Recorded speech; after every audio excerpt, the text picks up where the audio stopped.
Muy buenas tardes, estimadas y estimados colegas. Les damos la bienvenida a este segundo taller de implementación de la planificación institucional y curricular en las escuelas superiores de formación de maestros. ¿No? Esto como parte del programa de fortalecimiento de la gestión en las escuelas y unidades académicas, ¿no? Este taller que ahora vamos a desarrollar, básicamente lo vamos a desarrollar a partir de 5 elementos, ¿no? Primero, el tema del compendio normativo, entendiendo como un aspecto fundamental para entender todo el desarrollo de la gestión académica e institucional en las escuelas superiores y unidades académicas, ¿no? Luego, posteriormente, abordaremos el tema de la distribución de las cargas horarias de acuerdo a los techos presupuestarios en las escuelas superiores y unidades académicas, ¿no? Posteriormente veremos el tema de la planificación curricular con algunos aspectos que se han asumido a partir de las dudas, de las sugerencias, de las observaciones que nos han hecho llegar desde las diferentes escuelas y unidades académicas, ¿no? Posteriormente el tema de los talleres de lengua originaria, los talleres complementarios de formación integral, ¿no? Todos estos aspectos en un sentido de poder aclarar todos los elementos que son parte de la gestión académica para el desarrollo de la formación, ¿no? Como un primer aspecto es el tema del compendio normativo, ¿no? En pasados días ya se ha hecho la remisión del compendio normativo a todas las escuelas superiores y unidades académicas del país, ¿no? A fin de que se pueda hacer llegar incluso a los estudiantes, docentes, todo el personal de las escuelas para que tengan conocimiento, para que todos tengamos conocimiento y nos situemos en el marco normativo que nos establece los lineamientos para la formación inicial de maestras y maestros, ¿no? Es importante entender la importancia, ¿no? Valga la redundancia, del compendio normativo de este instrumento, porque a partir del 2013, ¿no? Haciendo un poco este antecedente, cada escuela superior, ¿no? Y antes incluso antes del 2009, los anteriores institutos normales se regían por normas que de alguna manera estaban inconexas, ¿no? Entre propias escuelas, incluso habían situaciones de vacíos legales que era importante sanearlos, ¿no? Es en ese sentido que a partir del 2013 se establece el primer compendio normativo para la formación inicial de maestras y maestros, que establece los elementos fundamentales para los diferentes aspectos, tanto institucionales como académicos, el tema de transferencias, licencias, permisos, evaluaciones, etcétera, ¿no? Todo también con base en la ley educativa Avelino Cignani y la Constitución Política, ¿no?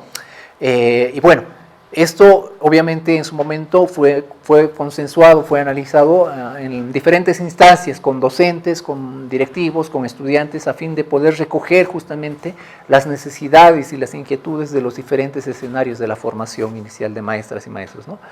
Después del 2013 han pasado 5 años y evidentemente se han observado algunas situaciones entre vacíos, entre incoherencias, etcétera, que en esta nueva versión 2018 del compendio normativo se plantea en un sentido de mejorar, ¿no? Y bueno, en ese contexto hay aspectos que se complementan en el tema de los reglamentos y hay aspectos que también se han mejorado en algunas situaciones, ¿no?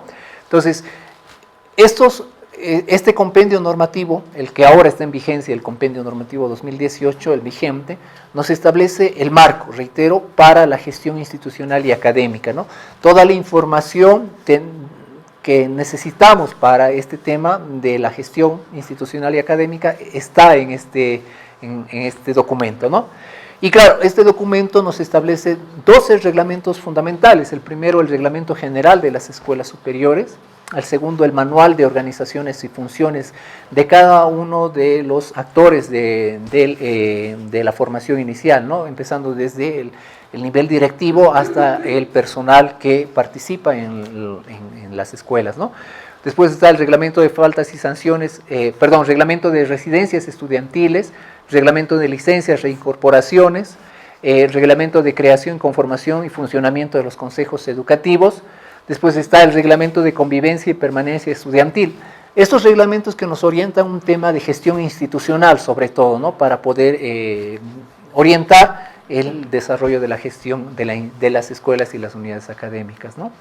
Después está ya temas mucho más académicos, como lo es el tema de la otorgación del diploma académico, el reglamento de los trabajos de grado, el reglamento de evaluación de los procesos formativos, el reglamento de investigación educativa y de la PEC, el reglamento de los talleres complementarios TACFI, y el reglamento de formación en lengua originaria y lengua alternativa LSB. Todos estos ya en un sentido, reitero, más académico para poder orientar el desarrollo de los procesos en la formación inicial de maestras y maestros, ¿no? Y bueno, posterior a esto, ya vamos a dar inicio con el tema de la distribución de la carga horaria, ¿no? El tema de la distribución de la carga horaria, hay que, se plantean básicamente 4 pasos para poder hacer este proceso de la asignación de carga horaria, ¿no? Un primer elemento en el tema de la carga horaria es la asignación de docentes por especialidad, de acuerdo a la pertinencia que nos establecen los memorandos de designación. Un segundo paso que condice con este primer elemento es el tema de la nómina del personal docente, ¿no? El tercer paso es la asignación de cursos y paralelos y unidades de formación y cargas horarias. Finalmente, el cuarto paso, la elaboración del horario para cada docente, ¿no? En el primer paso, el aspecto de la asignación docentes por especialidad es importante. Primero, identificar la cantidad de paralelos y años de formación que existe por cada una de las especialidades, ¿no? Para, por ejemplo, música, cuántos son los años de formación que están, ¿no? Hay situaciones en que solo tenemos un paralelo o un año de formación, ¿no? En algunas especialidades. Entonces eso es importante consignarlo como un primer momento. Luego, la cantidad de docentes que se tiene para esta especialidad, ¿no? ¿Cuántos docentes tenemos para música? ¿No? ¿Cuántos docentes tenemos para artes plásticas? Y así sucesivamente para cada una de las especialidades, ¿no? Luego, las especialidades asignadas en cada uno de los años de formación, ¿no? Aquí es importante, ¿no? Cada año de formación tiene unidades de formación general y unidades de formación por especialidad. Entonces, en esta columna es importante establecer cuántos son las unidades de formación que se tienen para especialidad.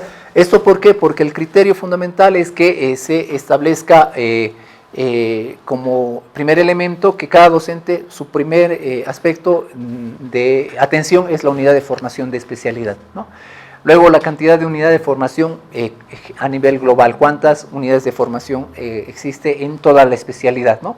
Bueno, teniendo esos datos referenciales de la especialidad, pasamos al tema de la cantidad de docentes que tenemos, ¿no? ¿Cuántos son los docentes que se tiene en cada una de las especialidades, ¿no?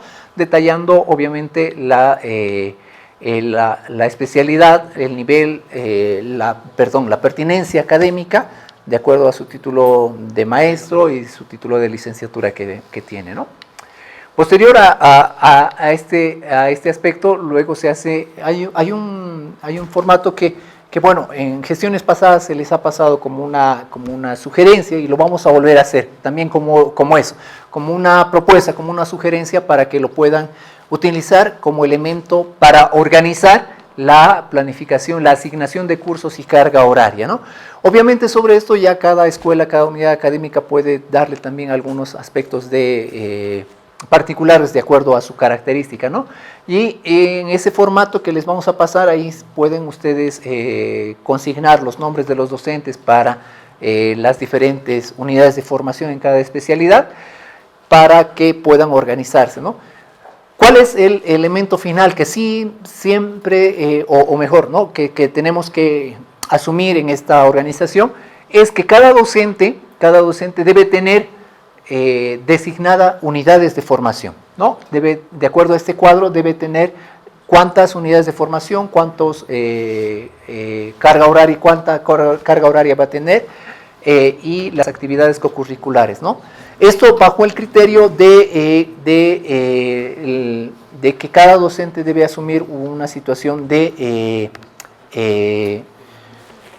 cumplir el trabajo a tiempo completo, ¿no? Hay ya varias escuelas que nos han hecho llegar y que están elaborando en este tema de la asignación, ¿no? Un criterio, aquí tenemos, por ejemplo, ya un cuadro elaborado sobre el tema de las cargas horarias, ¿no? Los criterios fundamentales que hay que asumir es ese aspecto, ¿no? De que cada docente debe cumplir la consigna de tiempo completo en la formación inicial de maestras y maestros, ¿no? Y para ello, en una primera instancia se le asignan las unidades de formación de acuerdo a la malla curricular, ¿no? Y en un segundo momento, las actividades cocurriculares que ayudan a completar las horas en la semana y en el mes para cada docente, ¿no? Este aspecto ya lo han ido trabajando y bueno, el criterio ese es el que mencionaba, ¿no? De que se tiene que desarrollar los procesos formativos en un sentido integral, a tiempo completo, cuidando el cumplimiento de la carga horaria en los diferentes años de formación, ¿no? Para eso es importante remitirnos a las mallas curriculares, que también ya se les ha proporcionado, ¿no? A través del enlace. Cada año de formación, cada unidad de formación se describe con una cantidad de horas que tienen que ser cumplidas, ¿no? Y eso es importante cuidar, sobre todo para el aspecto de la formación de las futuras maestras y maestros, ¿no? Eso como un aspecto del tema de la carga horaria, ¿no? Eso. Es así que, bueno, ahora voy a hacer la explicación un poco a detalle de cada uno de estos elementos de la planificación, tratando de responder justamente estas dudas que han surgido.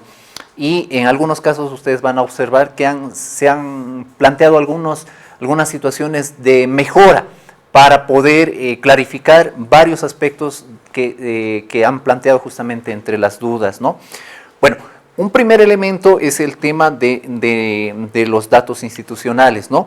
Dentro de lo que significa la conformación de equipos, la articulación de los docentes de unidades de formación general, como son los docentes de lengua originaria, como son los docentes de investigación o de educación especial, y en algunos casos donde tenemos la situación, los docentes de apoyo intérprete LCB, deben articularse a equipos de especialidad. ¿Cuál es el criterio fundamental que estamos asumiendo dentro de este contexto? El criterio fundamental es que estamos realizando un proceso de formación de especialidad, ¿no? Entonces, en ese sentido, cada una de las unidades de formación y cada uno de los docentes contribuimos a formar un docente de especialidad. No sé si me explico bien, ¿no? Para decirlo de otra manera, en un ejemplo, ¿no? En la especialidad de Ciencias Naturales, Biología, Geografía, estamos formando docentes de Ciencias Naturales, Biología, Geografía.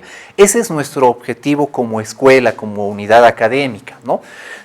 Y para formar a este docente, a esta maestra, maestro de Ciencias Naturales, Biología, Geografía, contribuimos a partir de las diferentes unidades de formación. Entonces, nuestro eje central es la formación de la especialidad, de maestras y maestros de la especialidad, ¿no?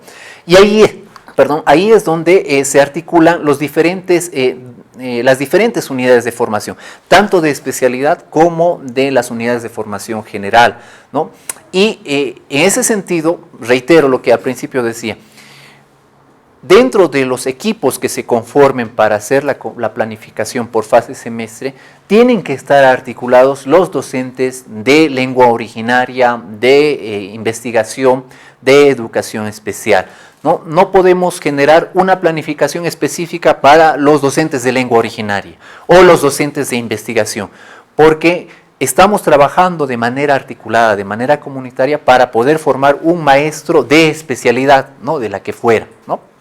En ese entendido, el criterio fundamental es ese, que formamos equipos de especialidad donde pueden articularse los docentes de unidad de formación general, ¿no? Ahora, en algunos casos sucede la situación donde tenemos bastantes docentes de lengua originaria o bastantes docentes de investigación. Puede ocurrir ese tipo de contextos, ¿no? En esos casos, la recomendación, como recomendación, es que los docentes de lengua originaria puedan distribuirse puedan distribuirse en diferentes equipos.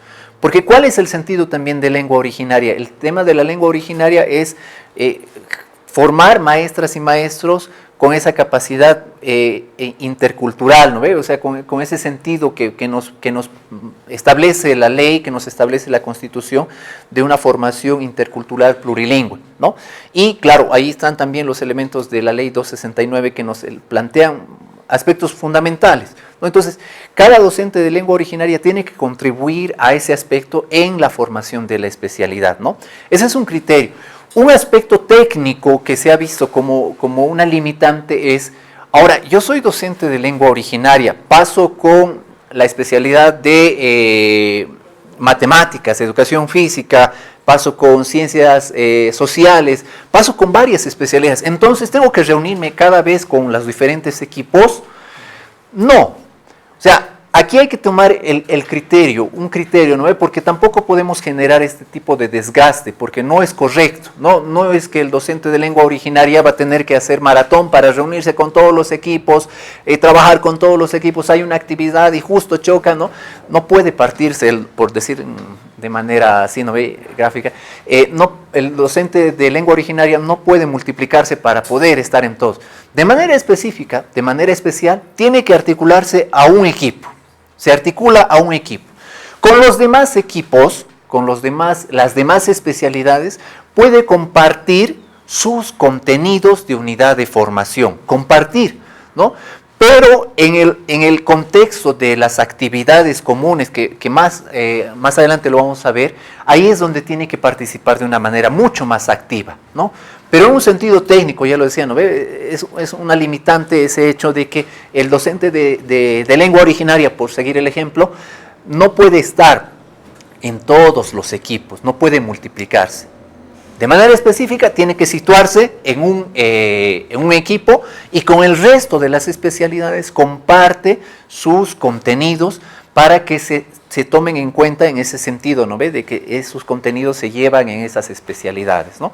Ese es un elemento fundamental. Y aprovechando este aspecto de la lengua originaria, es un elemento muy importante ese aspecto de que cada docente de lengua originaria, según el contexto de la escuela, define sus contenidos en función de la lengua originaria que está de la región, ¿no ve? De acuerdo a la pertinencia de la región. Esto porque también nos han surgido algunas preguntas en ese sentido, ¿no? ¿De dónde sacamos los contenidos mínimos para la lengua originaria Béciro, para la lengua originaria mojeño, etcétera, ¿no? En cada contexto hay sus particularidades, sus diferencias, y ese es un elemento que se tiene que asumir, ¿no? Pero bueno, eso entre paréntesis. Entonces, ese es un primer elemento, el hecho de la participación de los docentes de formación general en los equipos de especialidad, pero con énfasis en un solo equipo. Con el resto puede participar en el sentido de eso, de compartir sus contenidos, ¿no? Otro elemento fundamental es este aspecto que hacemos la planificación para este primer semestre, ¿no? Para esta primera fase. Estamos haciendo una planificación para iniciar esta gestión hasta el mes de junio. En el mes de julio vamos a tener otro espacio para poder evaluar, para poder analizar y replantear o plantear una nueva planificación para esa segunda fase, ¿no? Eso para entender, y en las unidades de formación anuales, como es el tema de investigación o lenguas originarias, lo propio. Planificamos solamente para este espacio temporal de primer semestre, ¿no? Eso. Otro aspecto fundamental es el tema de los años de formación. No, estamos haciendo, por ejemplo, la planificación para la especialidad de educación física. Y da la casualidad que en la escuela, en la unidad académica, solo tenemos tercero y cuarto año. Entonces tenemos que hacer la planificación para esos años que corresponden, tercero y cuarto año. No es necesario hacer la planificación primero, segundo, tercero, para los años de formación que correspondan, ¿no? Ese como un aspecto del hecho de la primera parte de la organización de los datos referenciales de la escuela. Un segundo elemento que es de la planificación es el tema de la orientación institucional. Y quisiera partir por este aspecto de entender que lo macro para nuestra planificación es el PEIC, el Proyecto Educativo Institucional Comunitario. hemos tomado conocimiento de que varias escuelas, unidades académicas, han hecho espacios para poder analizar, evaluar y en algunos casos incluso replantear el tema del PEIC. Eso está muy bien. El tema del PEIC es un elemento fundamental para la escuela porque el PEIC nos establece cuál es nuestra perspectiva como institución en un largo plazo, en un plazo de 1 hasta 3 años, ¿no? ¿Cuál es nuestra perspectiva? ¿Cuáles son los elementos que nos van a orientar, ¿no?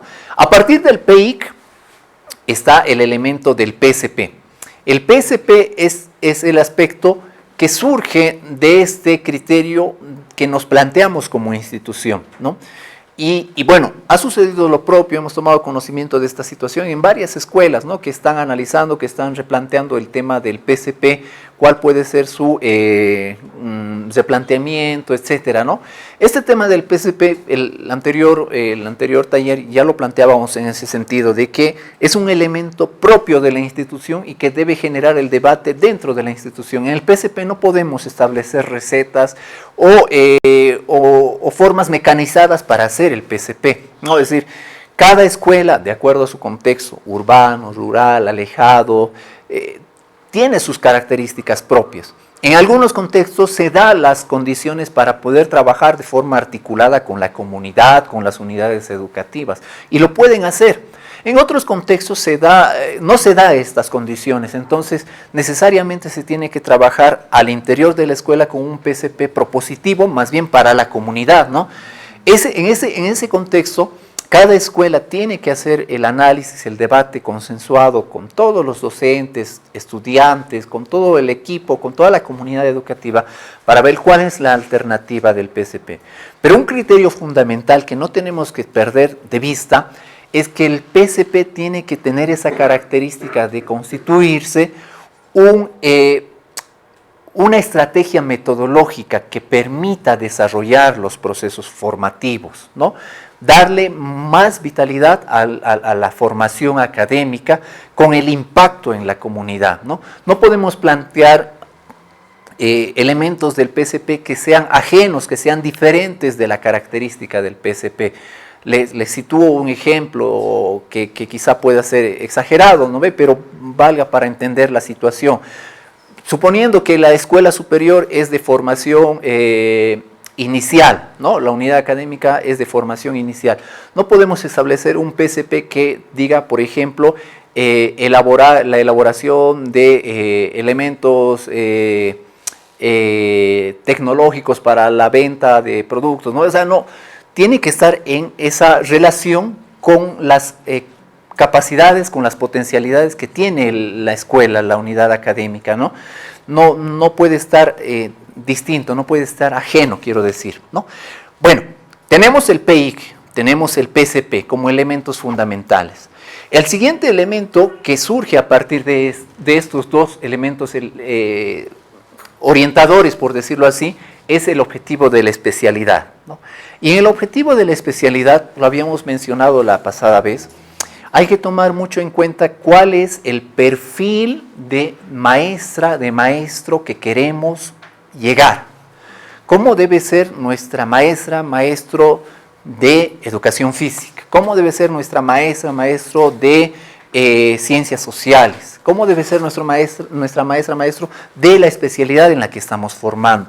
Y esto tiene que estar en relación con los elementos que nos plantea el currículo base del sistema educativo plurinacional, ¿no? Lo mencionábamos como un elemento de apoyo, el hecho de que tomemos muy en cuenta los planes y programas que nos presenta el subsistema de educación regular. En educación regular nos plantean cuál es el perfil de estudiante que se quiere en el área de ciencias sociales, en el área de biología, geografía, etcétera, ¿no? Nos plantean elementos para orientar cuál es el perfil de estudiante que se quiere. Y lo propio, en la formación inicial de maestras y maestros tenemos que consensuar dentro del marco del modelo cuál es el perfil de maestra y de maestro que queremos alcanzar a la culminación de los 5 años de formación.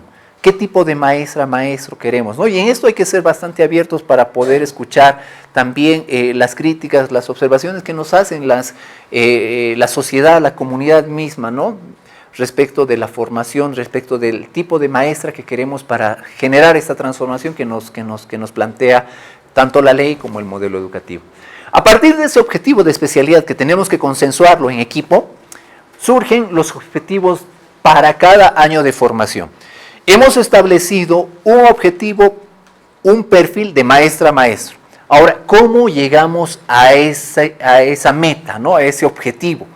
Tenemos 5 años de formación, tenemos 5 espacios, por así decirlo, para poder alcanzar, ¿no ve? Este ideal. Entonces, tenemos que establecer en cada año de formación objetivos específicos para poder llegar a este ideal que nos hemos planteado como especialidad, ¿no? Y en ese sentido también tenemos que hacer un trabajo consensuado en el sentido de que tenemos que generar esa coherencia y esa gradualidad para poder llegar a este ideal de maestra, de maestro, ¿no?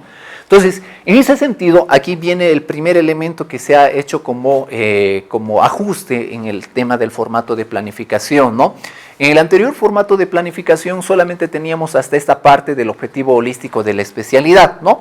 Pero por una cuestión de ordenar justamente esta jerarquía de elementos que nos van a orientar, vamos a plantear que debajo de este tema del objetivo holístico de especialidad, planteemos aquí debajo los objetivos para cada uno de los años de formación, ¿no? Entonces, aquí ya vamos a tener el contexto global que tiene que orientarnos para poder realizar la planificación general. Un elemento que es importante asumir es que tanto los objetivos de la especialidad como los objetivos del año de formación deben tener esta cualidad.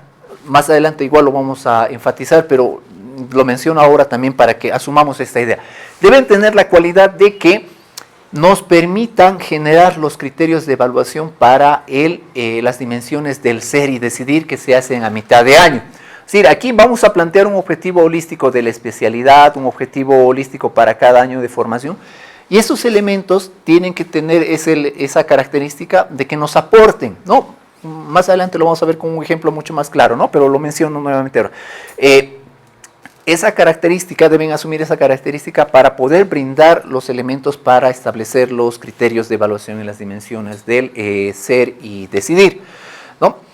Ahora, dentro de, justo, ¿no? Aquí está, un ejemplo, cuando planteamos el objetivo holístico de la especialidad, por ejemplo, aquí hay un ejemplo, dice, revalorizamos la complementariedad, relacionalidad y reciprocidad, etcétera, etcétera, etcétera, para asumir la convivencia armónica con la madre tierra, el agua, orientada al vivir bien.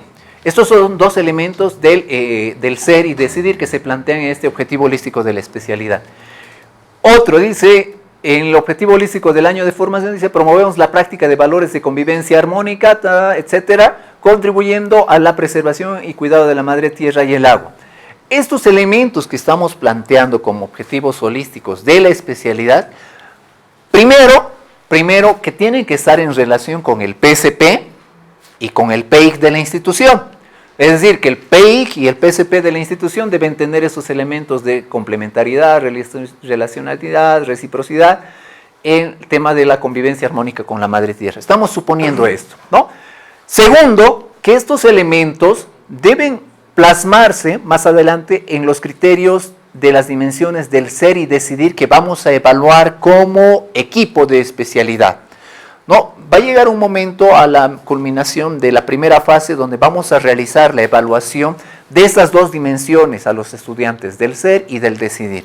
Entonces, estos aspectos que estamos planteando en el objetivo holístico, luego se tienen que plasmar en los criterios y en los indicadores. Ese es un aspecto fundamental. Más adelante lo vamos a ver con un ejemplo, cómo entendemos este aspecto de los criterios y de los indicadores, ¿no? Ahora, aquí un poquito hacemos énfasis, reiteramos este tema de la planificación de estos aspectos, ¿no? Del objetivo holístico de la especialidad surgen los objetivos holísticos para cada año de formación, para primero, para segundo, para los años de formación que nosotros tengamos, ¿no ve? A partir de esos objetivos holísticos de año de formación, vienen vamos a plantear los objetivos holísticos para cada unidad de formación. Y aquí es donde estamos respondiendo un poco a la inquietud. Se ha generado un poco este tema de confusión, un poco retomando también la pregunta que nos hacían, ¿no ve? El objetivo holístico de especialidad tiene que orientarnos a todas las unidades de formación. No, se ha generado un poco esta situación de confusión. Para aclarar y poder tener también esta situación cabalmente ordenada, vamos a plantear este aspecto de que cada docente de unidad de formación, a partir de los objetivos holísticos que se establecen para el año de formación, establezcan sus objetivos holísticos para sus unidades de formación, ¿no? Es decir, cada docente, y esto ¿por qué? Respondiendo a la otra pregunta, porque necesitamos establecer con claridad los criterios de evaluación del hacer y del saber para cada unidad de formación. Y esos criterios van a surgir justamente del objetivo holístico de la unidad de formación, ¿no? Entonces, en ese sentido, aquí viene un poco el ajuste que se realiza a la segunda parte, a la tercera parte de la planificación, que sería la planificación por unidad de formación. En una primera parte, nosotros consignamos el año de formación, el paralelo, la unidad de formación para la que vamos a realizar la planificación, ¿no ve? Por ejemplo, bases y fundamentos de la educación en el modelo educativo 1. ¿Cuál es ese objetivo holístico para esta unidad de formación? ¿Cuál va a ser? Eso ya es a nivel individual, por así decirlo, ¿no? Cada docente, aquí ya no hay la necesidad de hacer un consenso ni tampoco generar espacios de debate. Obviamente es importante compartir, reflexionar, poder hacer un proceso de autocrítica, de crítica comunitaria también, ¿no? Pero no es necesario hacer un espacio de consenso para decir cuál va a ser mi objetivo holístico de unidad de formación. Yo como docente de esta unidad de formación de bases y fundamentos, tengo que plantear cuál va a ser mi objetivo para este semestre. ¿Qué es lo que voy a plantearme, ¿no? Y teniendo este objetivo holístico de la unidad de formación, voy a establecer, estos los contenidos que ya los tenemos como contenidos mínimos, las orientaciones metodológicas y los criterios de evaluación. Estos elementos, a partir del objetivo holístico, deben tener esa relación. Y este es un aspecto que hay que cuidar, ¿no? Cuando plantee yo mi objetivo holístico de la unidad de formación, tienen que estar claramente visibilizados las dimensiones del ser, saber, hacer y decidir. Las dimensiones del ser y decidir, ya lo hemos dicho, ¿no ve? Tienen que vincularse a los objetivos de la especialidad y del año de formación, ¿no? Esa es ya la relación directa que debe haber, de que esos criterios del ser y decidir, aunque pueda parecer un poco reiterativo, repetitivo, tienen que estar vinculados con los objetivos de la especialidad y del año de formación. Porque hemos dicho que eso lo vamos a evaluar a mitad de semestre, a la culminación de la fase, a partir de estos objetivos, ¿no?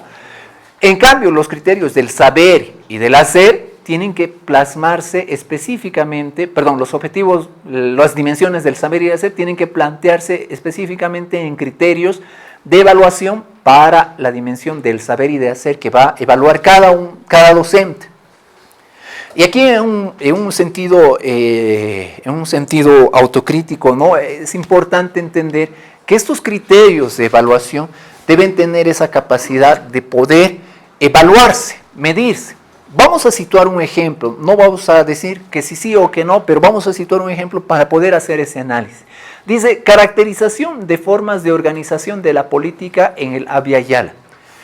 Ese es un criterio, que el estudiante tenga esa capacidad de caracterizar las formas de organización de políticas en el Abya Yala. Ahora, eso debe ser capaz, debe tener esa capacidad de poder medirse, evaluarse a partir de un instrumento. ¿Cómo como docente voy a evaluar esto?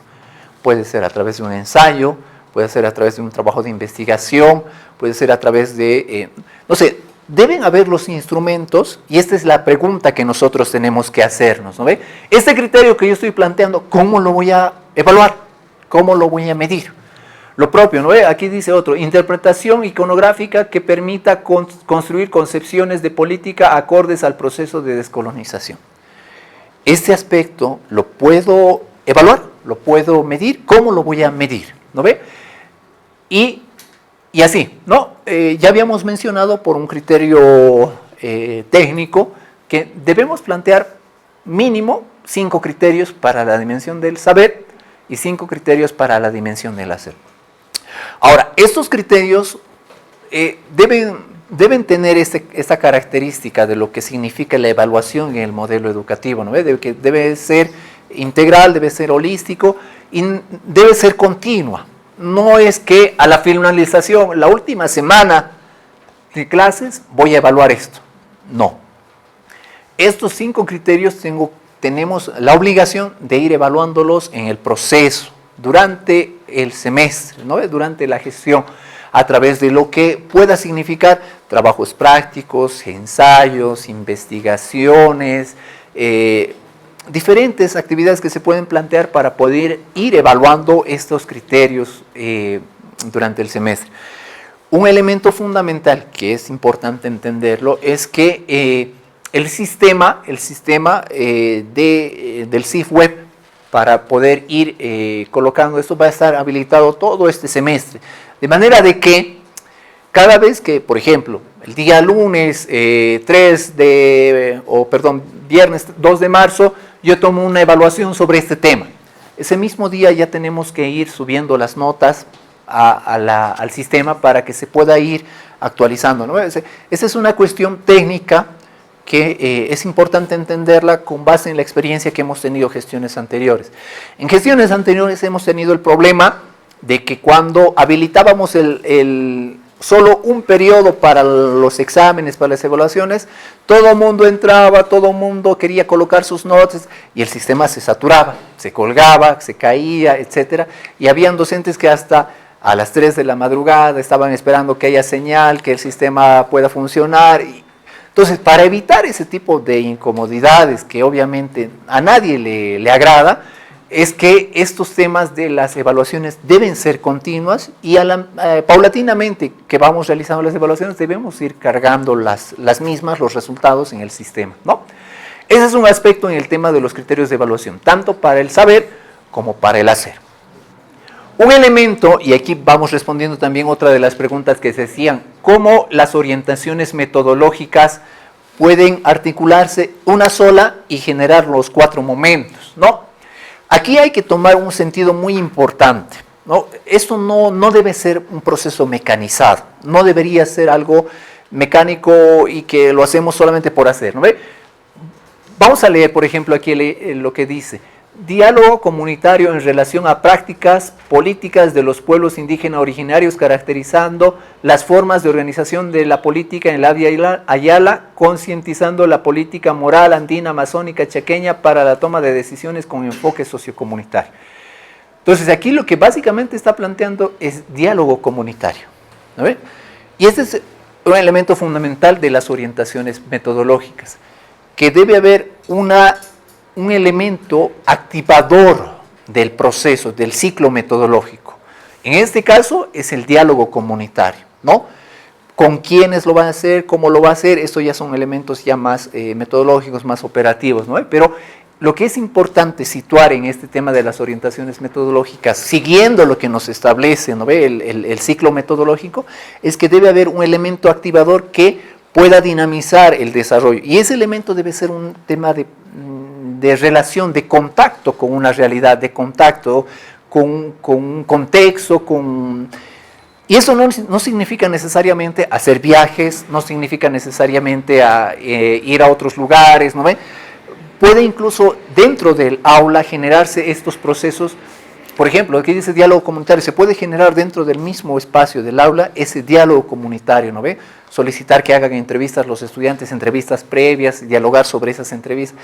Se puede generar varios elementos, ¿no? Pero lo importante, como un criterio elemental, es el hecho de que debe existir un elemento activador, un elemento activador para el desarrollo de los siguientes momentos, ¿no? Otro criterio que hay que considerar es que estas orientaciones metodológicas no es necesario que se haga para cada uno de los contenidos. Por ejemplo, aquí hay una situación, ¿no ve? Da a entender de que para este contenido voy a hacer esta orientación metodológica, para este contenido voy a hacer esta orientación metodológica. y nos llenamos quizá de demasiadas orientaciones metodológicas y llega un momento que dice, ¿y ahora qué hago? ¿No ve? ¿Cómo hago ahora esto? ¿No ve? Ya he probado todas las recetas y ahora no se me ocurre más. No es necesario que hagamos una orientación metodológica para cada uno de los contenidos. ¿No ve? Puede ser una orientación metodológica que me ayude a desarrollar varios contenidos. Puede ser, se puede dar esa situación. Con una visita al museo, con una entrevista a un investigador, se puede generar el desarrollo de más de un contenido. Se puede dar esa situación. ¿No ve? Otra situación que se puede dar es que sea una orientación metodológica general, ¿no ve? El tema de los debates. Es una orientación que lo puedo aplicar con varios contenidos. Y no necesito repetirlo, ¿no? Lo importante es tratar de situar, es ubicar cómo voy a generar el desarrollo del proceso educativo dentro de mi unidad de formación, ¿no? Entonces, en ese sentido, reitero, no es necesario que hagamos una orientación metodológica para cada uno de los contenidos. Una orientación metodológica puede ser general, ¿no? Que indistintamente lo pueda aplicar con uno, con dos, con tres contenidos, o una orientación metodológica me puede ayudar a abordar varios contenidos. Eso ya es un tema también que cada docente desde su experiencia, desde la iniciativa, desde la creatividad, puede ir planteando en el desarrollo de los contenidos, ¿no ve? Eso. Entonces, para ya marcar estos aspectos, estamos haciendo este ajuste. En la planificación por unidades de formación vamos a plantear el objetivo holístico para cada unidad de formación. Ese objetivo holístico debe tener esa relación con los criterios de evaluación y evidentemente también tienen que tener esa relación con las orientaciones metodológicas, ¿no? De ahí que un poco el esquema es algo lineal en ese sentido para que podamos entender esa relación, esa secuencia que debe articularse, ¿no? Ese como primer aspecto, ¿no? En el siguiente aspecto, el cuarto punto, el tema de la planificación de actividades de interacción y articulación, ya lo decíamos, ¿no? Aquí es donde se hace el énfasis. Decíamos al principio, los docentes de lengua originaria, por retomar el ejemplo, pueden vincularse de manera específica, o deben mejor vincularse de manera específica a un equipo de especialidad para poder coordinar estas actividades de integración y articulación. Ese es el elemento fundamental, que podamos trabajar en equipo, como comunidad, para desarrollar estas actividades comunes. Con el resto de los equipos, yo, docente de lengua originaria, les puedo pasar mi objetivo holístico y mis elementos que estoy tomando para que tomen en cuenta, para que su conocimiento, para que lo asuman también dentro de los equipos, ¿no ve? Pero de manera específica, el docente de lengua originaria debe tener ese énfasis de participación en un equipo para poder desarrollar estas actividades. ¿Y por qué es importante estas actividades? Estas actividades están pensadas sobre todo en el sentido de dinamizar y darle sentido al PSP y al PEIC que nos hemos planteado en la institución. En la institución, en la escuela, en la unidad académica, nosotros nos hemos establecido un PSP, un PEIC, ¿no ve? No puede estar solamente como un elemento orientador de adorno. Tenemos que dar ese sentido, dinamizar ese aspecto, ¿no? Aquí tenemos, por ejemplo, una situación de un ejemplo, ¿no? Dice, en la actividad eje articulador, dice, elaboración de textos educativos, guías y prácticas que fortalezcan la investigación y producción de conocimientos. Otra actividad dice, elaboración de cartillas informativas u otros materiales sobre formación técnica, tecnológica, general y especializada. Aquí, en estas actividades, tiene que entenderse que estamos contribuyendo al logro del PSP, al logro del PEIC de la institución. Situando aquí el ejemplo, puede ser que nosotros digamos que el objetivo del PSP de la institución es el fortalecimiento de la investigación y producción de conocimientos. Vamos a dar por supuesto esa situación. El PSP de esta institución es el fortalecimiento de la investigación y producción de conocimientos y por eso están hablando de que van a elaborar textos educativos y guías prácticas que fortalezcan la investigación y producción de conocimientos. ¿No?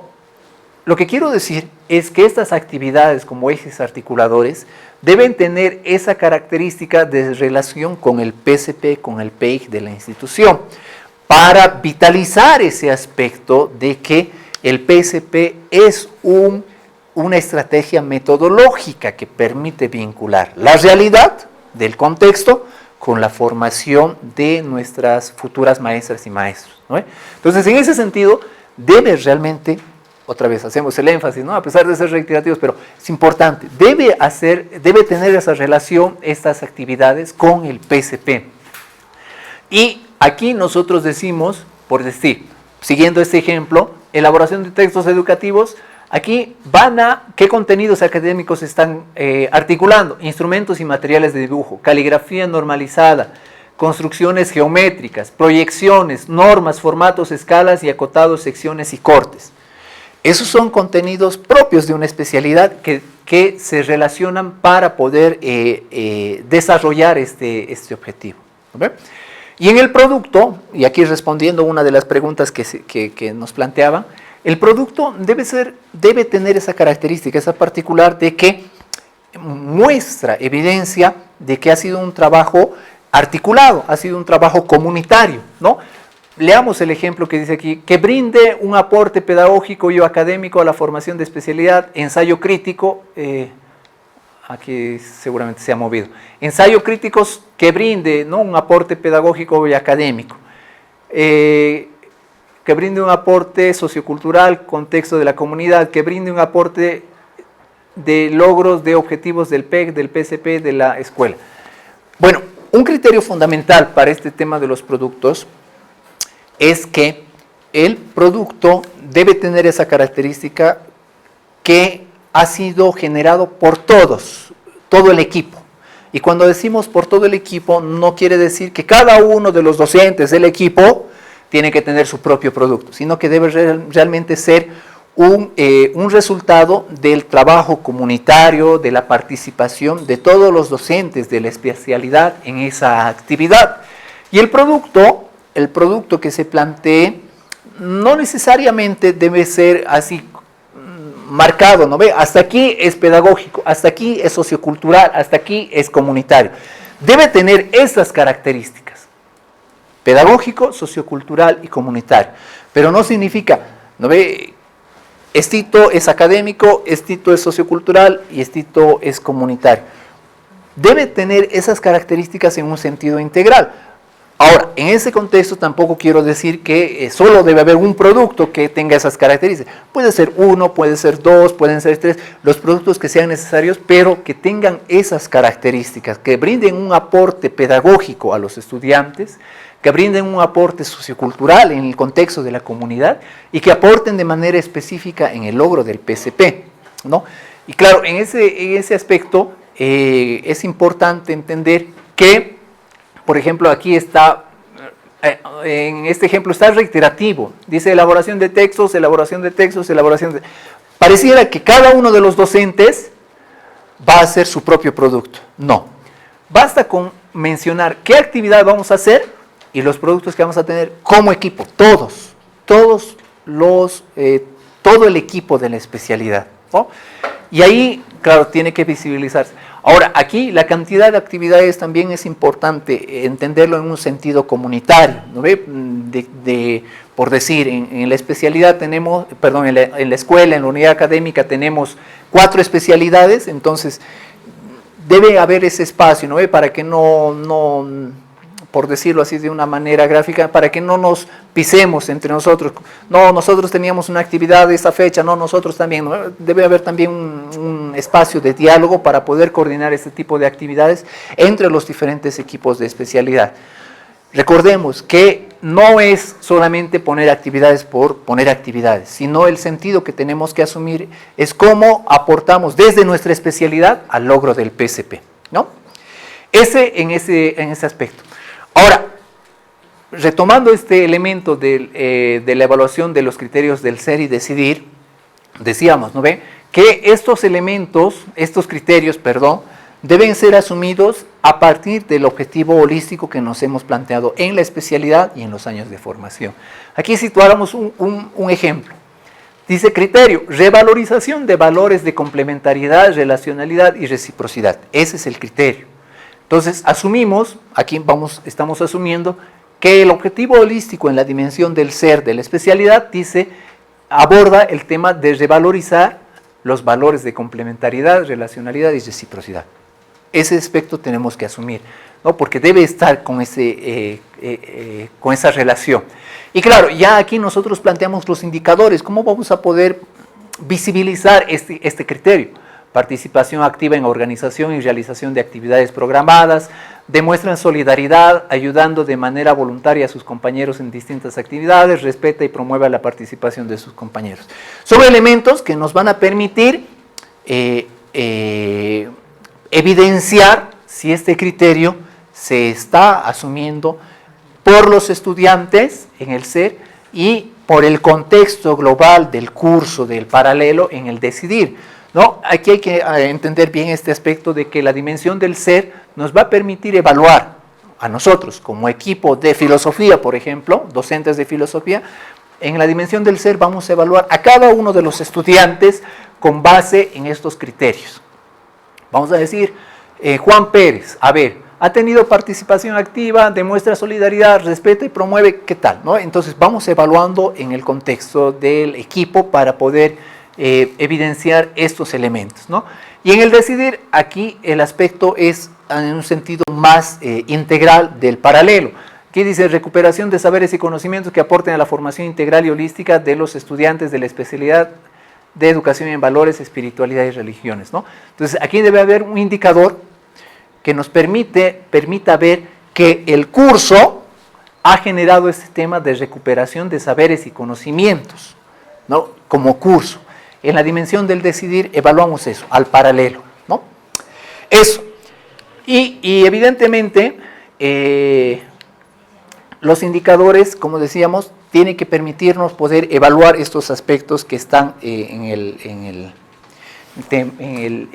las dimensiones del ser y decidir, ¿no? Vamos a continuar con el tema de los talleres complementarios, iniciando el tema del taller de formación integral, ¿no? Para un poquito entender esta situación en la situación de la distribución de cargas horarias, y posterior a esto nos hará también una explicación sobre el tema de lengua originaria, la licenciada Irma, ¿no? En un primer aspecto de los talleres complementarios, bueno, primero para situar, yo creo que es importante situar este aspecto.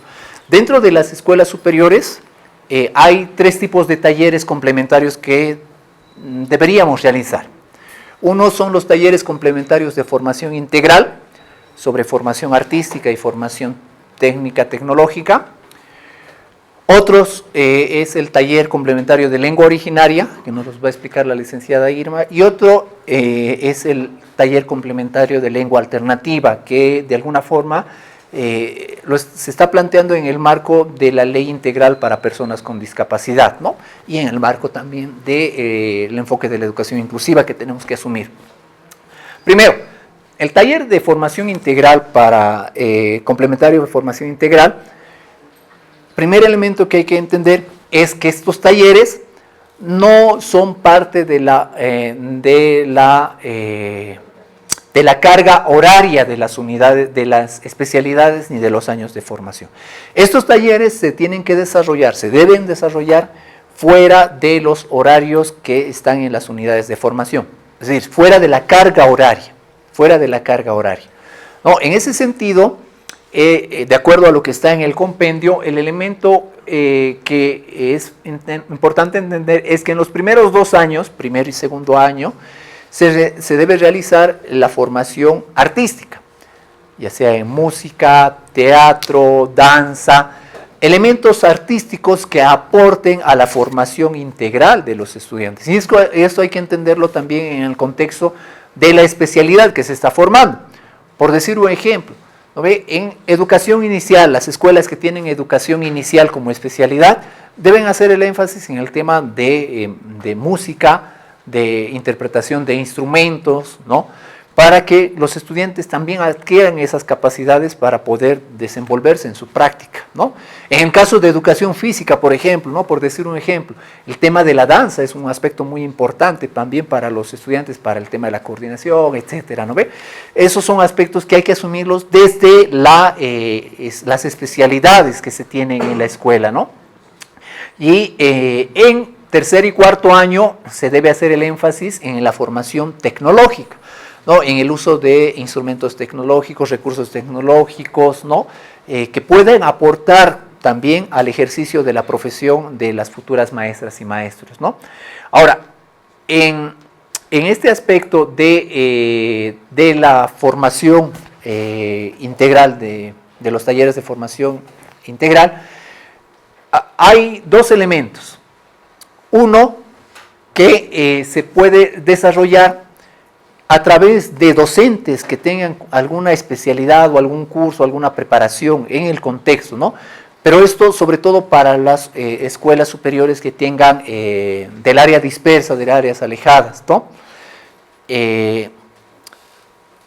Desarrollar justamente espacios de formación en esos ámbitos donde tengamos esas potencialidades con los docentes. Pero en los contextos del área urbana, de áreas concentradas, es importante hacer las gestiones necesarias para poder generar acuerdos interinstitucionales con otras instituciones públicas o privadas que nos puedan aportar en este aspecto de la formación, ¿no? Ha sucedido, por ejemplo, en algún caso, en algunos departamentos que han hecho acuerdos con universidades, con la Academia de Música, con conservatorios, con academias de danza, etcétera, ¿no? Se pueden hacer, se puede generar estos acuerdos, ¿no? Pero lo importante que hay que entender como criterio es que esto no debe generar un costo económico extra para los estudiantes, no debería generar, ¿no? Y ahí es donde también interviene el tema de las gestiones para poder generar estos acuerdos, ¿no? Pero reitero, esos convenios deben aportar, acuerdos que se pueden firmar a partir de las direcciones generales y direcciones académicas de cada escuela, ¿no? Y en el caso de los espacios que son alejados, se debe generar esos espacios de formación a partir de los docentes que tengan esa formación, ¿no? Esto de la formación integral es un requisito, ya lo van a poder profundizar con mucha más propiedad en el reglamento, en el compendio normativo. Son requisitos para la titulación, lo que significa que cada estudiante para su titulación necesita tener los certificados, 4 certificados de formación artística y formación tecnológica, 2 de formación artística y 2 de formación tecnológica, ¿no? Deben tener 4 certificados. Ahora, de manera así secuencial está organizado, ¿no? Para el primer año, segundo año, tercer, cuarto año. Hasta el cuarto año los estudiantes deberían tener. Ahora, obviamente hay situaciones en las que por diferentes motivos se da la situación de que en el primer año un estudiante no ha podido completar esos talleres. Lo puede realizar en el segundo, en el tercer año. Lo importante es que desarrolle esos espacios, ¿no? La formación artística y tecnológica debe tener un mínimo de 16 horas por mes en un lapso mínimo de 3 meses, ¿no? Esto como mínimo, como parámetro mínimo. Ahora, obviamente, si hay la posibilidad de extenderlo, de hacer mucha más profundidad en esta formación, lo pueden realizar, ¿no? Pero lo mínimo que se establece en el compendio es esto, 16 horas por mes y en un lapso mínimo de 3 meses, ¿no? Eso en cuanto a los talleres de formación integral. El otro aspecto de la formación de los talleres complementarios en lengua originaria se deben generar con énfasis en las escuelas superiores y unidades académicas donde tenemos población de estudiantes con discapacidad auditiva. En estas escuelas, en estas unidades académicas, se debe generar los talleres complementarios de lengua de señas boliviano, del LSB, ¿no? ¿Con qué objeto? Con el objeto primero de fortalecer esta formación en los estudiantes, esta población estudiantil con discapacidad auditiva, y también darles el refuerzo en el aspecto del castellano escrito. Por un lado, ¿no? Por un lado, la población destinataria específica son los estudiantes con discapacidad auditiva que tenemos. Por otro lado, además de estos estudiantes, pueden y deberían, ¿no ve?, en un sentido inclusivo, participar docentes y estudiantes de la misma escuela para poder aprender el tema de lengua de señas, ¿no? Aquí hay dos aspectos fundamentales. El primero, que teníamos en el anterior compendio, esta limitante, nos los va a explicar la licenciada Irma, ¿no? Así como el requisito de TACFI, era un requisito obligatorio el tema de tener certificados de lengua originaria para la titulación. ¿Y cómo hacían los estudiantes con discapacidad auditiva? En algunos casos se les forzaba a poder pasar los talleres de lengua originaria, pero un criterio común, ¿no es cierto?, es muy complicado porque sus capacidades físicas no le permiten poder generar este espacio de formación de manera adecuada, porque la lengua originaria básicamente es oralidad. Entonces, en ese sentido, teníamos esa limitante. Y los estudiantes con discapacidad auditiva decían, entonces, ¿qué hacemos si nos piden como requisito tener los 4 certificados de lengua originaria? Ahora, con base en el compendio normativo, los estudiantes con discapacidad auditiva van a poder desarrollar los talleres complementarios de lengua alternativa en LSB y esos certificados le van a valer para poder tramitar posteriormente el tema de su título profesional, ¿no? Así ya no encuentran esa limitante.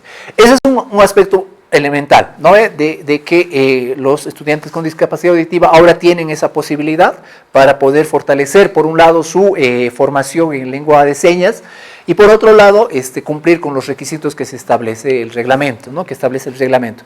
Y el otro aspecto es el sentido inclusivo, ¿no? El tema de los estudiantes, la población de estudiantes con discapacidad auditiva, en algunos contextos es bastante deprimente, por decirlo de alguna manera, ¿no? Porque la población, ellos de hecho en el contexto social enfrentan muchas barreras comunicacionales, ¿no? No es fácil para ellos comunicarse con la sociedad, con el contexto. Y peor aún cuando entran a un aula con un curso donde el único contacto de comunicación cercano que tienen es su docente de apoyo intérprete. Esto es un elemento que tenemos que tratar de revertir y fortalecer en el sentido inclusivo, ¿no? De que nuestros estudiantes, el contexto de los maestros, de los docentes de la escuela, también asumamos por lo menos los elementos básicos de lengua de señas para poder comunicarnos y entrar en relación con esta población de estudiantes que también están en este proceso de formación, ¿no? Esos son los dos criterios elementales para el tema de lengua alternativa, ¿no? Y estos aspectos están con mucho más detalle en el compendio normativo en cuanto a la carga horaria, en cuanto a la profundidad que deben asumir, las evaluaciones que se les va a tomar, etcétera, ¿no? Ahora le cedo a la licenciada Irma para que nos explique este tema de los talleres complementarios de lengua originaria. Waliki, Latanaka, Cuyacanaka, Nata Yatichirinaka, Ucamaraki, Panaikuna, Huaucaicuna, Yachachinaka. En este momento es un placer saludarles a todos los presentes, muy buenas tardes. Es necesario aclarar también algunas situaciones sobre las situaciones que son dudosas tal vez para algunos docentes nuevos que nos acompañan en estas gestiones, en esta gestión que he iniciado. Hay detalles, hay seguramente consultas que aún quisiéramos hacerla, entonces estamos para aclararlas. Quién sabe, hemos ido viendo en la gestión anterior, hay muy buenos docentes, especialistas en el idioma que tiene la SFEM o la unidad académica, pero muchas veces estamos un poco saliéndonos del contexto o no entendiendo, simplemente dirigiendo al estudiante que sí debe aprenderlo. Aquí no se trata de que nosotros como docentes de idioma, de la lengua originaria, hagamos que el estudiante odie el idioma. En muchos casos se está haciendo que debe aprender sí o sí. Sabemos, nos pondremos en nuestra situación, cada docente de lengua originaria se les ruega entender al estudiante. Muchas veces tenemos ciertas habilidades en las que sí vamos a adquirir el idioma con facilidad, pero algunos tenemos mucha dificultad.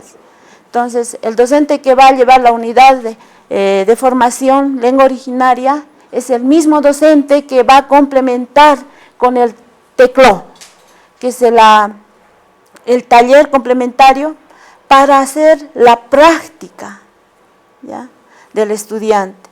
Entonces, vamos a continuar para, como les decía, en cada SFEM o unidad académica la que predomina es el principio, según la ley 269, tenemos el artículo 3, inciso F, el principio de territorialidad es la que determina la lengua originaria en cada SFEM. Entonces, tenemos los niveles básico, intermedio y avanzado. En el primer año tenemos que es el nivel básico, ¿ya? El segundo año de formación tenemos que va a ser el nivel intermedio y el nivel avanzado el tercer año. Pero, sin embargo, en la práctica se ha visto que cuando ya están en tercer año, un estudiante quiere tener su certificado de TECLO con el nivel avanzado. Eso en la práctica. Pero vemos que el rendimiento no ha cumplido esos niveles. Entonces mantiene su nivel básico. Hasta ahí ha podido llegar, pese que está en el intermedio y está en el nivel avanzado en el año que le corresponde, pero su certificación, más adelante vamos a ir viendo, mantiene el tercer año. Entonces, esto es lo que debe ser la realidad. Esto tenemos en teoría y la práctica muchas veces es otra. También conviene, es pertinente aclarar que las defensas de TECLO para este año se está programando para los estudiantes de tercer año. Queremos que se cumpla a partir del 20 de noviembre hasta el 8 de diciembre. Y no así como años anteriores hemos ido retrasando y las certificaciones también se retrasan, ¿no? Otro, tenemos que entender de que el envío de un ejemplar de las defensas tiene que ser una copia, en el informe tiene que ir una copia legalizada, ya que el informe original debe ser resguardado en la SFEM, ¿ya? Además acompañado con su CD, o sea, la información magnética.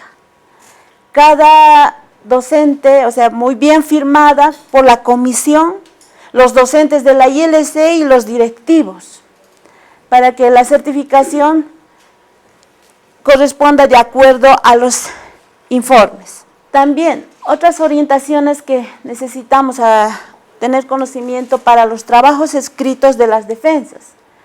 El trabajo final deberá ser una producción escrita en el idioma, en 3 ejemplares, en la lengua originaria, que contemple algunas de las siguientes características de acuerdo al nivel. Podrían ser informes de investigación, artículos de investigación, textos educativos que sean didactizados, recuperación de nuestros conocimientos y saberes, o podría ser también toponimias u otros casos, viendo el nivel en la que está nuestro estudiante. No le podemos exigir a uno que ha alcanzado, pese a los 3 años, alcanzó el nivel básico, que le pidamos que escriba una investigación, ¿no? Entonces podríamos ver otras opciones de acuerdo a su nivel. Reiteramos siempre que el objetivo no es hacer que odie al idioma, no rechace, porque ha habido casos en la que se han presentado esas situaciones. La certificación. La certificación es atribución específicamente de la DGFM, emitir los certificados solamente a los estudiantes aprobados, con la nota igual o mayor de los 60 puntos, ¿ya? En las escuelas se registran cada certificado que obtiene el estudiante en un libro de actas, previa apertura con un notario de fe pública, el registro de matrícula, el año, el número que le corresponde.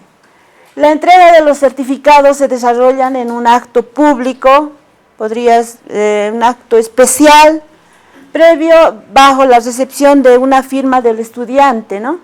Y hacer la legalización de 2 fotocopias de aprobación de ese certificado, una que se le va a entregar al estudiante y uno quedaría en archivos, en el caso, pues para reponer en caso de pérdidas. ¿Ya? Las responsabilidades. La dirección general, la coordinación académica de la SFEM o de las unidades académicas, los docentes de lengua originaria deben coordinar con las ILCs departamentales, ¿ya? Coordinar esto para ver las fechas, entrar de acuerdo en qué momento lo van a hacer. Puede ser viendo ya los espacios libres dentro del marco que se les ha dado el parámetro. Los estudiantes que queden reprobados, es responsabilidad de cada uno presentarse en la siguiente etapa de evaluación, opción, o sea, tiene una opción de presentarse para poder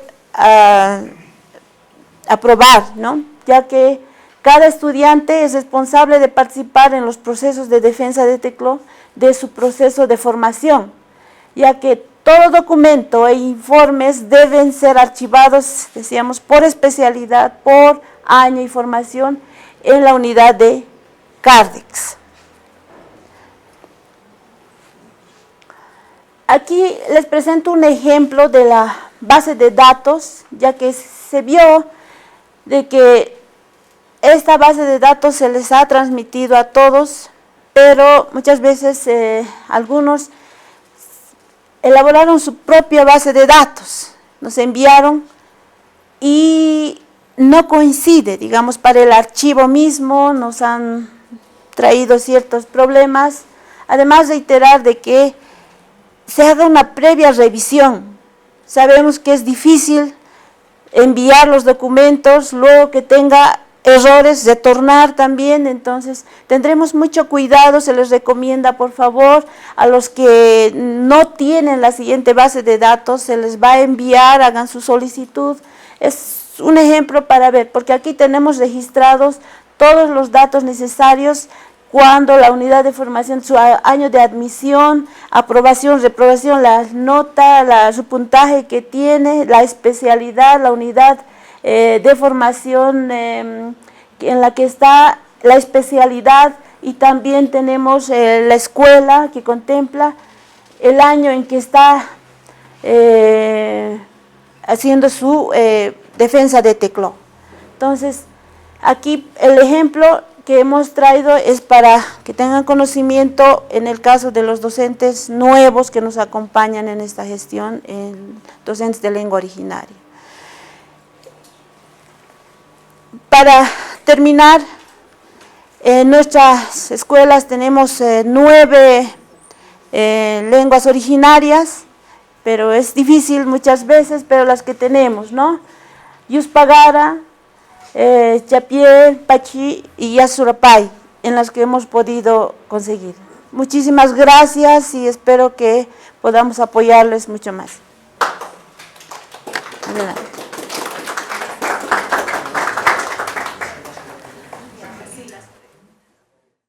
Bueno, muchas gracias por las aclaraciones. Sin embargo, tengo la siguiente pregunta. ¿Cómo va a ser la entrega de las planificaciones? ¿Por equipos, por docente o va a ser mixta? Por favor, esa aclaración. Gracias. Perfecto. Bueno, muchas gracias. La siguiente pregunta, ¿no? Especialmente referida a la planificación y también cortando la voz de los docentes de unidades de formación, se han publicado contenidos para cada unidad de formación a partir de la Dirección General de Formación de Maestros. La pregunta puntual es si estos contenidos son para toda la gestión o simplemente son para la primera fase, ¿no? Porque hemos visto que en algunas unidades de formación son varios contenidos, muchos contenidos se podría decir. Y en algunas unidades de formación son pocos, ¿no? Entonces quisiéramos esa aclaración referido a los contenidos. Gracias. En la explicación que nos ha dado, nos indicaba que TECLO, TAFE, no van a ser parte de la carga horaria. En el caso de aquellos docentes que no cumplan con la carga horaria, ¿cómo se va a complementar? Gracias. Antes, colegas, buenas tardes.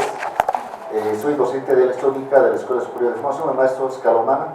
Tengo las siguientes consultas. En la parte de los productos, ¿es por fase o es por año de formación, diremos, en el caso de los productos, ¿no?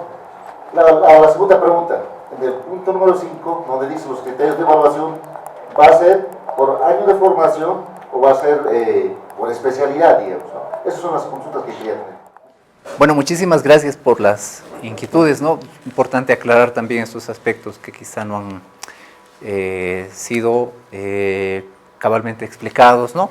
El primer aspecto, el tema de la presentación de las planificaciones. En la primera parte donde se consigna los datos de la planificación, se ha establecido un cuadro donde se debe colocar el equipo de la especialidad, es decir, los nombres de todos los que van a participar de la especialidad, ¿no? Somos 5, 6, 7 los que fuéramos que participamos del equipo. Participamos, elaboramos en la planificación. En la parte extrema derecha, coloca cada uno sus firmas correspondientes, ¿no ve? Como una señal también de que han participado en esta planificación. Ese ejemplar, el único que han elaborado, ese lo presentan primero a la dirección académica o coordinación académica. Obviamente, en un proceso previo, las coordinaciones de nivel, las ahora coordinaciones académicas y EPCPEC deben realizar una revisión también para apoyar en un elemento de retroalimentación, ¿no? Pero posterior a eso, la coordinación, la dirección académica debe dar el visto bueno, la firma de que esa planificación ha sido revisada y bueno, está en el marco de lo que en la institución estamos realizando. Entonces, la coordinación, dirección académica, firma, sella esta planificación y una vez que se firma y se sella esta planificación, esa única se va, obviamente se les va a devolver a cada uno, a cada docente, se les devuelve a cada docente y cada docente ya en copias, ¿no ve? En copias lo puede manejar, una fotocopia cada uno puede tener, ¿no? Pero en una cuestión ya de lo que el año pasado realizábamos, lo va a subir al sistema, al CIF web, de manera personal. Es decir, cada docente sube su planificación, va a subir su planificación, ¿no? Esto para también tener este elemento que luego lo vamos a utilizar en el aspecto de la evaluación de desempeño. Entonces, la evaluación lo suben, para subir, cada docente lo sube. Pero para presentar a la dirección, coordinación académica, basta presentar uno solo de todo el equipo que ha elaborado la planificación. Y la dirección, coordinación académica firma, da el visto bueno correspondiente, ¿no? Ese como criterio que lo vamos a clarificar porque esto vamos a tener el plazo hasta el 2 de marzo para poder, con base en lo que ahora hemos puntualizado y aclarado, para que puedan subir al sistema, ¿no? Como una primera pregunta. La siguiente pregunta que iba con respecto a la carga horaria, ¿no? En el formato que se les ha enviado respecto a la distribución de la carga horaria, hay una primera parte donde se colocan las unidades de formación que tienen carga horaria. Por decir, ¿no ve? Teníamos bases y fundamentos del modelo educativo 1. En el paralelo 1, especialidad, en esta unidad de formación voy a tener una carga horaria de 4 horas semanales y 16 horas mensuales. Eso lo entendemos, lo sacamos de la malla curricular, no hay problema. Pero ¿qué pasa con TECLO, TACFI y los talleres complementarios de lengua alternativa? Esos talleres deben entrar aquí como actividades cocurriculares asignadas. Por ejemplo, yo soy docente de lengua originaria y aquí está claro, me han designado este año de formación, este paralelo, la especialidad tantos, la unidad de formación obviamente es lengua originaria, tengo a la semana tantas horas, al mes tantas horas, ¿no ve? Como unidad de formación. Pero como taller complementario tengo que colocar aquí. ¿Y cuál es la carga horaria que voy a colocar? Aquí, perdón, de acuerdo al compendio normativo, ya se establecen cuántas horas de formación deben tener los talleres complementarios de lengua originaria. En lengua originaria, los talleres complementarios de lengua originaria, en primer año se deben cumplir 6 horas semanales. En segundo año se deben cumplir 4 horas semanales. En tercer año, 4 horas semanales. ¿No ve? Y lo propio dice, ya lo veíamos, ¿no ve? En el tema de taller complementario de lengua, en los talleres TACFI, lo veíamos, ¿no es cierto? Indica cuántas horas, 16 horas al mes, ¿no? Entonces, esas horas son las que se tienen que colocar en este apartado donde están las actividades cocurriculares. Entonces, puede ser en algún caso que me han asignado el taller complementario de lengua originaria y voy a pasar con 2 paralelos en 2 grupos diferentes. Entonces, son 6 horas semanales con un grupo y con otro grupo otras 6 horas, o en total 12 horas. Y al mes multiplicamos por 4. ¿No ve? Y lo propio en el taller complementario TACFI, ¿cuántas horas son las que voy a desarrollar? Se coloca horas semana, horas mes. Y lo propio en talleres complementarios de lengua alternativa, ¿cuántas horas voy a desarrollar a la semana? ¿Con cuántos paralelos? Y al mes. Y eso va a sumar a la carga horaria total que tengo como docente en toda la semana y en todo el mes. ¿No ve? Ese como un criterio elemental para entender. O sea, reitero, esas horas no están en la carga horaria de la malla curricular, pero sí están en el reglamento de lengua originaria y de TACFI en el compendio normativo. ¿No? Eso como aclaración. Otro, el tema de los contenidos. Se han planteado contenidos mínimos para las diferentes unidades de formación. Hay contenidos, hay unidades de formación donde evidentemente se ha hecho bastante detalle, por así decirlo, en los contenidos.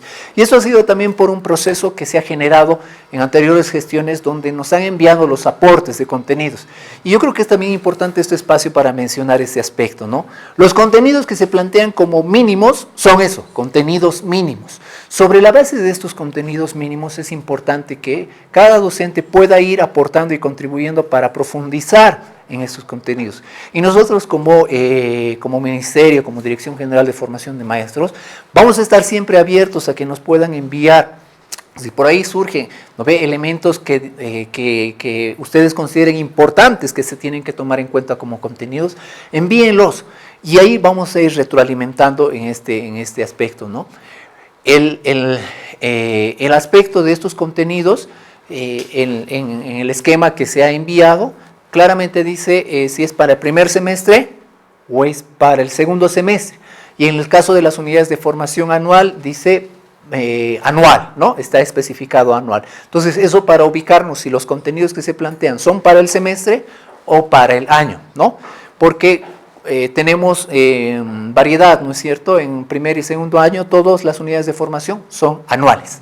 En tercer o cuarto año de formación son semestrales. Entonces ahí hay que tener el cuidado para poder observar cuáles de esos contenidos son solamente para esta fase o cuáles para esta. Pero en el tema de la planificación, ya lo decíamos, ¿no ve? Solamente hacemos la planificación para este primer semestre, por lo que tenemos que considerar los contenidos en ese entendido, de que solamente tenemos que planificar para este semestre. Y si hay ustedes, yo creo que ahí es importante el sentido de participación y construcción crítica que tenemos que generar en todas las escuelas, ¿no ve?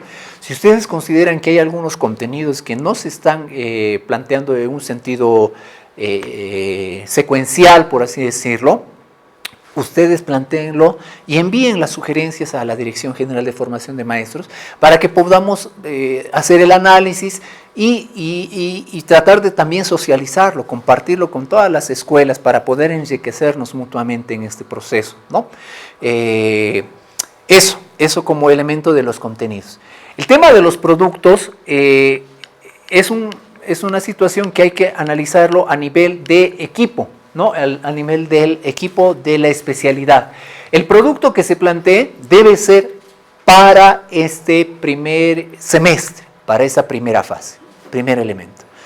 Y el producto que se plantee aquí, ustedes deberían, ¿no ve? En la actividad de eje articulador, puede darse situaciones en las que lo hacemos este producto con solamente los estudiantes de primer año, o un producto solo con los de segundo, o puede ser un producto que articule a todos los años de formación. Hemos tenido la situación de una experiencia donde una escuela ha realizado una feria, ¿no ve? De la especialidad Ciencias Sociales, y han participado todos los años de formación con elementos específicos que se estaban llevando en sus diferentes años de formación, y ahí han invitado a unidades educativas, maestros. Entonces, esa actividad, por ejemplo, involucra la participación de todos los años de formación. Eso está bien, ¿no ve? Pero también pueden haber productos que solamente involucren a un año de formación específico. Ese es un trabajo de análisis que hay que situarlo a nivel del equipo, hay que consensuarlo a nivel del equipo para decir qué productos podríamos generar con todos los años de formación o solamente con un año de formación. Eso es como digo, reitero, es una situación que debe salir del análisis del equipo, porque hay también condiciones que se tienen que dar para esta situación, ¿no? Eso, el tema de los estudiantes con discapacidad auditiva, los niveles de formación están establecidos aquí en el compendio, ¿no? Llegado así como el tema de lengua originaria, básico, intermedio y avanzado, los estudiantes de lengua de señas deben llegar, los estudiantes con discapacidad auditiva deben llegar a un nivel de dominio de LSB. Y esto también por un criterio que ha sido una recomendación que se ha hecho en diferentes instancias del Ministerio de Educación. Hemos tenido lamentablemente la situación de que algunos estudiantes con discapacidad auditiva no manejan bien el LSB, ni tampoco el castellano escrito. Y esto, además de su condición física, les genera otra barrera más que podemos evitar, ¿no? Entonces, esos niveles son los que tenemos que abordar en la formación de LSB para poder darles el nivel que necesitan ellos para poder ejercer luego su profesión, el ejercicio de su profesión docente, ¿no?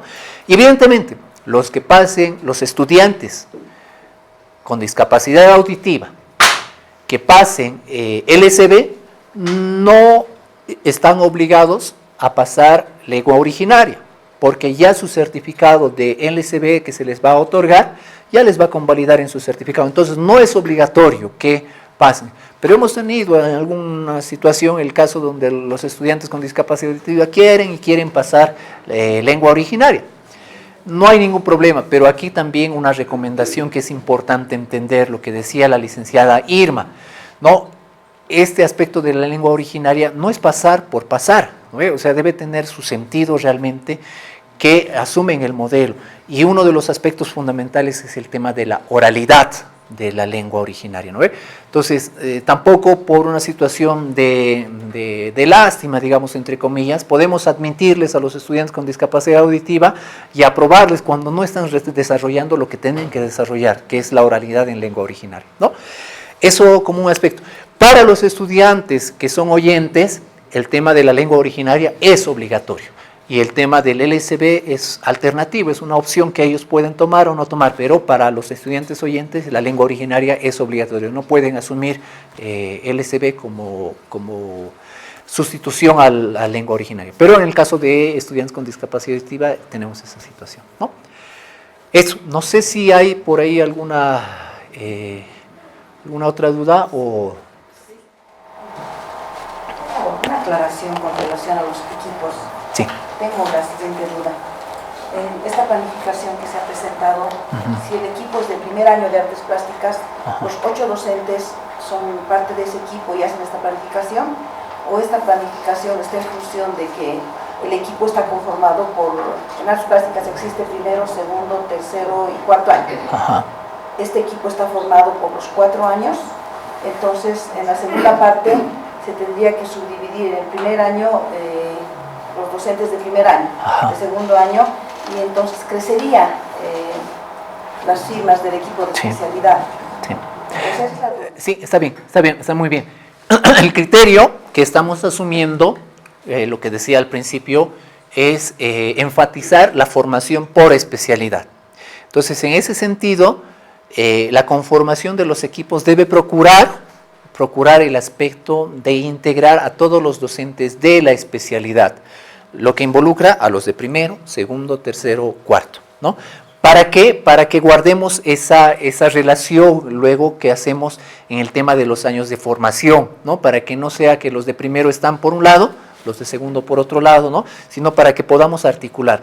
Ahora, obviamente por algunas situaciones logísticas de organización, son muchos docentes, quizá pueda darse la situación de que en lugar de formar un solo equipo con 15 docentes, estoy exagerando un poco, ¿no? Pero en lugar de conformar un equipo con 15 docentes, conformemos dos equipos, uno con 8 y el otro con 7 docentes. Se puede dar esa situación, pero el criterio es que esta planificación nos pueda dar un panorama completo de la especialidad en todos los años de formación.